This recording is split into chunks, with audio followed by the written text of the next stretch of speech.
pavarësojnë operimin e njërës nga tjetrës dhe pavarësinë edhe privatësinë edhe çështje të tjera administrative dhe organizative. Duke qenë se prej partive shqiptare e kam fjalën Lëvizja Vetëvendosjes bashku me Guxo dhe me partitë tjera, të cilat tashmë janë bashkuar këtij koalicioni, janë të vetmet parti që kanë formuar një koalicion zyrtar, meqense partitë e tjera edhe nuk e kanë bërë një gjë të tillë. Kjo po tregon se deri diku partitë ende nuk po mund ta gjejnë një gjuhë të përbashkët mes njëra tjetrës. Ka pas përpjekje nga Lëvizja Vetëvendosje, Guxo ose të tjerët që ndoshta diskutohet për një koalicion parazgjedhor me ndonjërin prej partive të tjera shqiptare.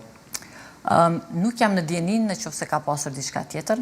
Besoj që po të kishte pasur tentativat e tilla, veç se do të kishim pasur një informacion të ndarë. Është diskutuar pra për formatin e tillë të cilin vetë se kemi, edhe një diçka e tillë është ndërtuar. Koalicioni jon është shumë i shëndosh sepse bazohet në parime të cilat na kanë mirëmbajtur edhe po tregojnë një vazhdimsi ku edhe pse bashkë rrugtojmë, ky bashkë rrugtim nuk nënkupton tjetërsim i asaj se çka na dallon, është një mirëmbajtje e asaj që na dallon në kuadër të personaliteteve tona politike, mirë po me qëllimet dhe synimet e përbashkëta karshi segmenteve të cilat unë ceka, çështjen e forcimit të institucioneve tona, çështjen e ruajtjes së integritetit dhe dinjitetit ton shtetëror dhe territorial, edhe çështjen e mirëqenies qytetare. Përderisa operojmë në këtë kornizë, çështja ka ecur pra edhe ka një historik të një partneriteti shumë të shëndosh. Vlera jonë dhe prezenca jonë, qoftë në ekzekutiv, qoftë në funksionet që marrim legjislativ, tregues dhe matë se ka pasur votën qytetare. Pra varësisht prej asaj se ne kemi marrë ose sa kemi marrë besim nga qytetarët, aq ka qenë, domethënë, edhe reflektimi i pushtetit dhe i fuqisë ekzekutive të marrë. Në këtë kornizë, përderisa kemi operuar, duket që të ecë marrë mirë, dhe kështu që tentojmë tashti të punojmë edhe në rrafshe të tjera të asaj se çka sjellim para qytetarit. Dhe a pritet të ketë ndonjë ndryshim nga ajo që është bërë pra në këto zgjedhje?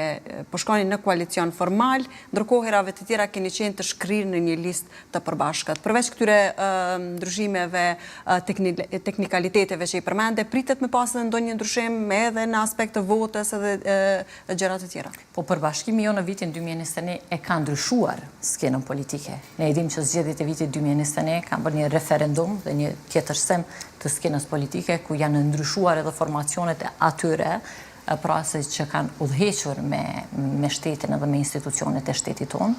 Ne këtë kemi munduar që ta shtrojmë tutje, pastaj edhe në rrafshin lokal, ku tashmë edhe kemi prezencën e asamblezëve nga partia Guxo, ku dhe në vitin 2021 ne shkonim në lista të përbashkëta. Kjo tregon që edhe pse kemi një partneritet, kjo nuk nënkupton shkrirje, kjo nënkupton respektim i diferencave tona, ku edhe mund të kemi bashkëpunim, mirë po dhe mirëmbahet ajo se çka është tjetër nga njëri tjetri, mirë po dhe mundësi që të rritet përderisa ka partneritet. Kjo ka qenë formati, ne këtë kornizë pra kemi operuar, tu kanë qenë format në të cilat ne kemi bashkëpunuar, atë të cilën ne e shohim si bashkëpunim, e bëjmë dhe transparente para qytetarit. Shpesh herë disa partitë të cilat i shohim ndaras, edhe pse janë ndaras, shpesh herë janë më bashkë se sa ndaras, kurse ne kur qëndrojmë bashkë e bëjmë edhe të qartë para qytetarit dhe këtë dhe e shfaqim në mënyrë shumë transparente. E përmendet vitin 2021, kësaj radhe keni vendosur që të hyni sërish në bashkëpunim me njëra tjetrën